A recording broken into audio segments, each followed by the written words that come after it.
Good morning guys! Gawa tayo ng compost.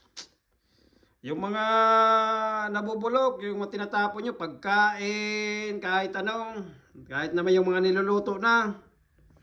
Alam nyo guys, dati ako nagko-compost ng kasi yung nabasa ko sa wag mo daw haluin. Yung kung vegetable lang, vegetable, walang karne. Pero pag naging organic ka, yung simple, wala na yun eh. Kailangan kung may ano ka sa climate change. Ako kasi guys yan kinukumpos ko na lahat kasi nabubulok naman yan eh. Yan, sa kapag dinala mo sa landfill na halo-halo, cost pa yan ng sa bad environment. Kaya yung mga tira-tira nyo guys, ito, gaya nito, diretso na yan sa basta may lalagyan ako guys, ipapakita ko sa inyo. Yan, mga pagkain namin yan, mga leftover, mga prutas, gulay, kahit kahit may karne, walang problema yan eh. Basta ako guys ngayon kasi hindi na masyadong malangaw, hindi na humid. Hindi na ngayon na March. Iniiwasan ko mag-compost pag medyo ma-humid. Pero alam nyo guys, yung mga langaw na yon, yung pag alam nyo yung sa mga yung itim na langaw, yung malaki, yung soldier fly. Yun ang tumutulong para mapabilis ma-compose yung yung mga tira-tira. Yung yung housefly, lang yan, yung nagdadala ng sakit. Iniiwasan ko yung pag-humid ng panahon. Wala sa ayos yun, hindi naman lumutulong yun eh. Okay guys, dali na natin to guys sa landfill ni Mantikoy. Okay, I'll see you later. Okay guys, dala ko na yung dala ko na itong mga pagkain na tira-tira. Ilalagay ko na lang. Ito siya guys ang yan mga dahon sa kapagkain, lasagna ang tawag ko dyan. Parang lasagna composting. Marami kasi akong ipon guys na dahon itong lugar ko puro puro puno. Yan kukuha lang ako dyan sa mga iniipon ko na dahon.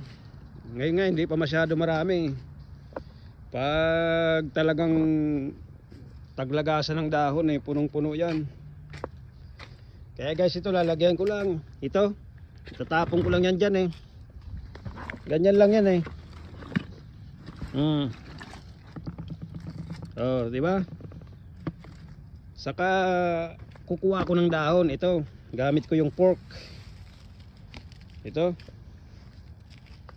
yan dito. Kukuha ka lang Kaya yung mga mahilig sa garden, kailangan maging organic kayo. Yan lagyan mo lang, halo-haloin mo lang. Yung isa pa.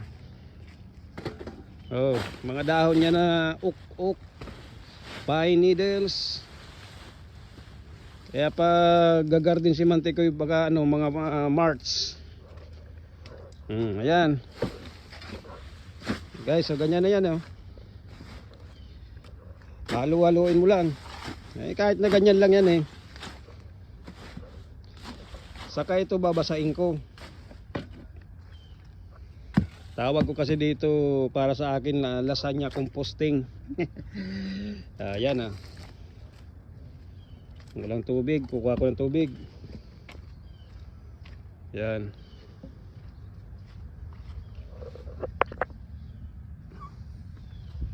Yan lang si Mantikoy pag organic ka hindi naman kasi malangaw ngayon wala na yung mga yan lang guys kunti lang Saka alam nyo guys yung ng composting guys, kailangan may hangin.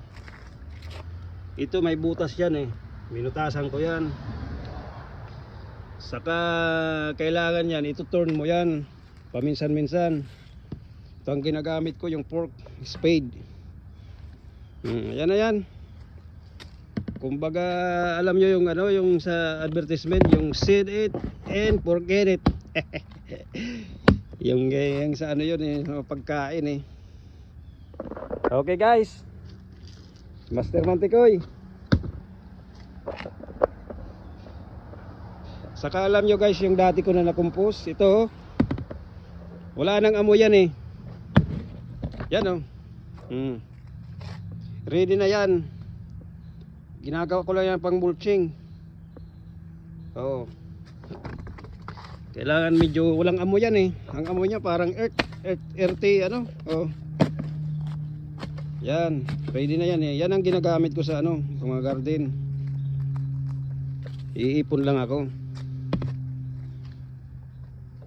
Ganyan lang kasimple si Mantikoy eh. Okay guys. Yeah. Ang dami kong puno dito guys, tingnan nyo. Para akong sa kagubatan eh. Kaya yung mga mahilig sa garden eh, kailangan eh maging ano tayo, maging resourceful. Huwag na yung mga fertilizer na binibili sa ano, tindahan.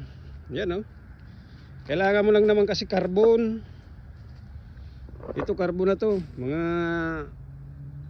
dahon saka mga karton, saka yung pagkain, tawag dyan yung nitrogen, yung mga dahon, mga vegetable, imimix mo lang yan, saka kunting tubig, saka ano, hangin, kaya ito turn mo yan eh. Okay guys, at least natuto kayo, natutunan nyo yung pag-compose ko. Okay, keep watch my reels, video and the post. Okay, more videos to come. Bye bye you.